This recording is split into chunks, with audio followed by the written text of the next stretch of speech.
Hello प्यारे बच्चों, welcome back to our channel Rajput study zero. तो बच्चों, आज के इस वीडियो में हम आप लोगों को क्लास 10th जो कि हमारा है बायोलॉजी, ठीक है, बायोलॉजी साइंस का जो है बायोलॉजी टॉपिक है। तो बायोलॉजी में चैप्टर 1 जो हमारा आता है जैव प्रक्रमण लाइफ प्रोसेस, इस चैप्टर के कुछ इंपॉर्टेंट टॉपिक को हम इस वीडियो में देखेंगे। तो आज हम चैप्टर 1 स्टार्ट करते हैं। तो एकदम बेसिक से चलेंगे, एकदम शुरू से। तो चलिए स्टार्ट करते हैं। स्टार्ट करने से पहले आप इस छोटी सी रिक्वेस्ट है, चैनल पर नए हो तो चैनल को सब्सक्राइब जरूर कर लीजिएगा, नोटिफिकेशन ऑन कर लीजिएगा। चलिए स्टार्ट करते हैं। तो देखिए, जैव प्रक्रम हमारा जो है ये होता क्या है।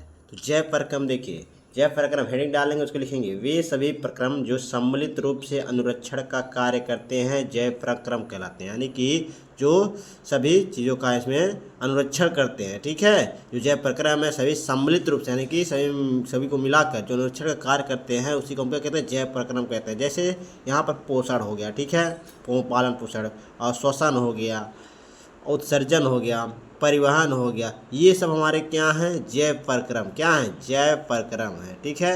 ये जैव प्रक्रम है जिसमें ये सभी आते हैं, पोषण भी आता है, श्वसन, उत्सर्जन, परिवहन, इन सब का क्या अनुरक्षण का कार्य करते हैं। इसी को हम क्या कहते हैं, जैव प्रक्रम कहते हैं। तो ये हमारा जैव प्रक्रम का हो गया। उसके बाद हम देखेंगे पोषण, ठीक है। तो पहला नंबर हमारा पोषण देखेंगे, फिर उसके बाद हम देखेंगे श्वसन, उत्सर्जन, ये सब देखेंगे, ठीक है। पहले पोषण देखते हैं। न्यूट्रिशन इसे इंग्लिश में कहते हैं, किसे, पोषण को इंग्लिश में क्या कहते हैं, न्यूट्रिशन कहते हैं, ठीक है। चलिए देखते हैं। तो न्यूट्रिशन होता क्या है, देखिए, न्यूट्रिशन पोषण वह प्रक्रम जिसमें जीवधारियाँ अपने पर्यावरण से पोषकों का अंतर्ग्रहण करते हैं, पचे भोजन का अवशोषण एवं शरीर द्वारा अनुरक्षण के लिए उसका उपयोग करते हैं, यानी कि वही पोषण कहलाते हैं। यानी कि बहुत ही आसान है। देखिए, वह प्रक्रम जिसमें जीवधारी जो होते हैं, जीव जंतु अपने पर्यावरण से क्या करते हैं, पोषक तत्वों का अंतर्ग्रहण की वह ग्रहण करते हैं।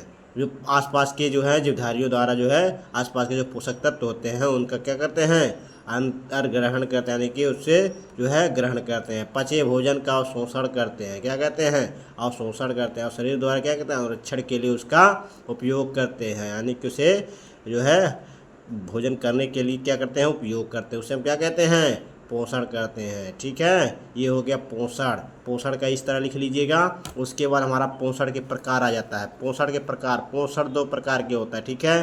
जो पोषण है आपका, ये 2 प्रकार के होते हैं। पहला है आपका स्वपोषी पोषण, दूसरा आपका विषमपोषी पोषण।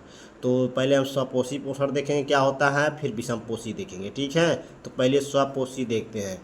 स्वपोषी पोषण क्या होते हैं, ऐसे जीव जंतु जो अकार्बनिक पदार्थों से अपना भोजन स्वयं बनाते हैं। यानी कि जो ऐसे जीव जंतु होते हैं स्वपोषी क्या कहलाते हैं, जो ऐसे जीव जंतु होते हैं जो अकार्बनिक रूप से, यानी कि वह अपना भोजन स्वयं बनाते हैं, क्या करते हैं, अपना भोजन स्वयं बनाते हैं, किसी और पर आश्रित नहीं रहते हैं। हमारे क्या कहते हैं, स्वपोषी। स्वयं मतलब स्वयं, पोषी माने पोषण, पोषण, ठीक है, स्वयं पोषी पोषण, ठीक है। ये हमारे जैसे यहाँ पर एग्जाम्पल में दिया, हरे पेड़ पौधे, ठीक है, ये खुद से भोजन बनाते हैं, ठीक है, किसी और पर आश्रित नहीं रहते हैं, ठीक है। तो ये उदाहरण में हो जाएगा ये स्वपोषी पोषण। उसके बाद हम देखेंगे विषमपोषी पोषण। तो विषमपोषी पोषण क्या होता है, चलिए देख लेते हैं। तो विषमपोषी पोषण क्या होता है, तो देखिए, विषमपोषी पोषण, विषमपोषी पोषण ऐसे जीव होते हैं जो अपना भोजन स्वयं नहीं बनाते हैं। क्या है, जो विषमपोषी पोषण है वह क्या कहते हैं, अपना जो है भोजन स्वयं नहीं बनाते हैं, और स्वपोषी जो है अपना भोजन स्वयं बनाते हैं, ठीक है। तो विषमपोषी पोषण आप सभी समझिए। उसके बाद देखिए और लिखेंगे, बल्कि अपने भोजन के लिए अन्य जीवों पर निर्भर रहते हैं, यानी कि ये किसी और जीव पर निर्भर रहते हैं, ये अपने पे खुद पर ये आश्रित नहीं रहते हैं, यानी स्वयं भोजन अपना नहीं बनाते हैं, किसी और पर भोजन जो है अपने किसी और अन्य जीव से अपना भोजन जो है ग्रहण करते हैं। जैसे उदाहरण में मनुष्य हो गया, कवक हो गया, जीवाणु हो गए आदि, ये सब क्या है, हमारे विषमपोषी पोषण है, ठीक है। ये उदाहरण में आपको लिख लेना है और ये आपका परिभाषा हो जाएगा विषमपोषी पोषण का।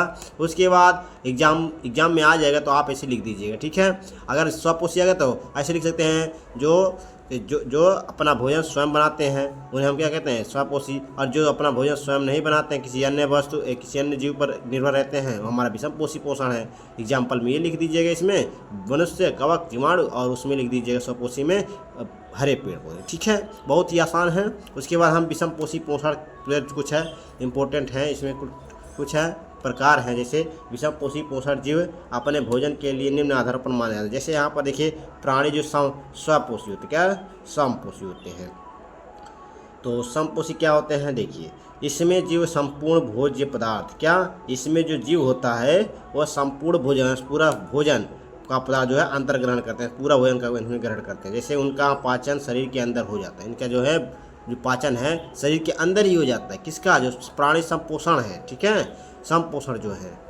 उसके बाद देखिए इसमें जैसे अमीबा हो गया, मानव हो गया, ये सब क्या है, प्राणी संपोषण है, ठीक है। उसमें इसमें दूसरा आता है मृतोप जीवी, यहाँ पर मृत मैंने लिख दिया है, मृतोप जो भी है जीवी है, ठीक है, मृतोप जीवी लिख लीजिएगा, मृतोप जीवी पोषण, ठीक है। तो इसमें क्या है, वे जीव जो मृत जीवों से अपना भोजन प्राप्त करते हैं, क्या वे जीव जो अपना भोजन मृत जीवों से अपना भोजन प्राप्त करते हैं, उन्हें क्या कहते हैं, मृत्योपजीवी पोषण, ठीक है। जैसे यहाँ पर कवक हो गया, जीवाणु, ये सब क्या है, मृत्युजीवी यानी मृत जीवों से अपना भोजन प्राप्त करते हैं, ठीक है।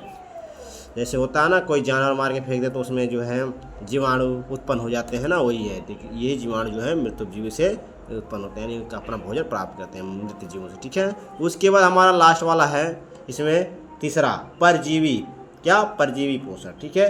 वे जीव जो एक दूसरे यानी कि जीवों पर यानी जंतु या पादप के शरीर पर आश्रित रहकर उन्हें मारे बिना मारे, देखिए बिना मारे उनका क्या कहते हैं, भोजन उनसे प्राप्त करते हैं। जैसे जोंक हो गया, खटमल हो गया, ठीक है, ये सब क्या है, हमारे परजीवी हैं, यानी कि ये जो है किसी अन्य वस्तु पर आश्रित रहेंगे लेकिन उनको मारेंगे नहीं और अपना भोजन भी प्राप्त कर लेंगे, ठीक है। तो ये हमारे क्या कहलाते हैं, परजीवी कहलाते हैं, ठीक है। तो ये टॉपिक है पोषण में, और ये आपका जो है पोषण का इस प्रकार है, ठीक है। उसके बाद एक टॉपिक आपका और है, इसमें हम आज बता देंगे, आज का हमारा एक टॉपिक और है, देखिए प्रकाश संश्लेषण, क्या है, प्रकाश संश्लेषण। देखिए प्रकाश संश्लेषण होता क्या है, हरे पेड़ पौधों में, क्या, हरे पेड़ पौधों में जिसमें क्लोरोफिल, क्या, जिसमें क्लोरोफिल या पर्णहरित पाया जाता है, क्या, जो पेड़ पौधे हरे पेड़ पौधे हैं उसमें क्या पाया जाता है, क्लोरोफिल पाया जाता है, हरित पाया जाता है, पर्णहरित पाया जाता है। इन दोनों को हम क्या कहते हैं, पर्णहरित या क्लोरोफिल। ये आपके एग्जाम में है जो है, ये बहुविकल्पी में पूछ लेता है कि क्लोरोफिल किस में पाया जाता, तो हरे पेड़ पौधे पाया जाता, ठीक है। उसके प्रकाश की उपस्थिति में पानी तथा कार्बन डाइऑक्साइड की सहायता से कार्बोहाइड्रेट, ठीक है, विशेषकर ग्लूकोज का निर्माण होता है। यह क्रिया प्रकाश संश्लेषण कहलाता है। जैसे यहाँ पर देखिए ये आपका क्या है, कार्बन है, ठीक है, कार्बन ऑक्सीजन, ठीक है, कार्बन डाइऑक्साइड है, CO2, ठीक है, कार्बन डाइऑक्साइड, और ये H2 यानी कि जल, ठीक है, H2 यानी पानी जिसे हम जल कहते हैं।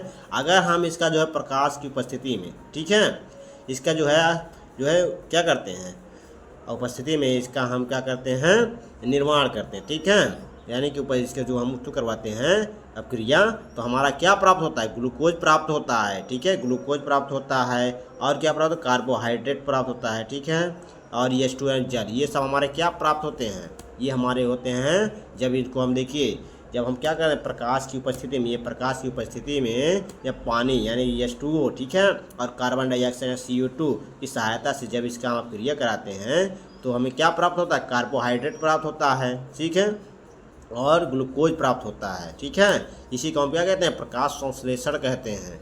उसके बाद हमारा जो प्रकाश संश्लेषण के कुछ है कच्ची सामग्री हैं, ठीक है, जिससे ये जो है इसमें अपना भोजन यानी प्रकाश संश्लेषण होता है। देखिए सूर्य का प्रकाश इसमें लगता है, क्लोरोफिल, कार्बन डाइऑक्साइड, जल, इससे ये क्या बनता है, क्लोरोफिल बनता है, यानी प्रकाश संश्लेषण होता है, ठीक है। तो ये कुछ महत्वपूर्ण तथ्य हैं, तो इनको आप सभी लिख लीजिएगा। तो आज के टॉपिक हमारा इतना ही है। कल के हम वीडियो में आप सभी को पाचन तंत्र बताएंगे।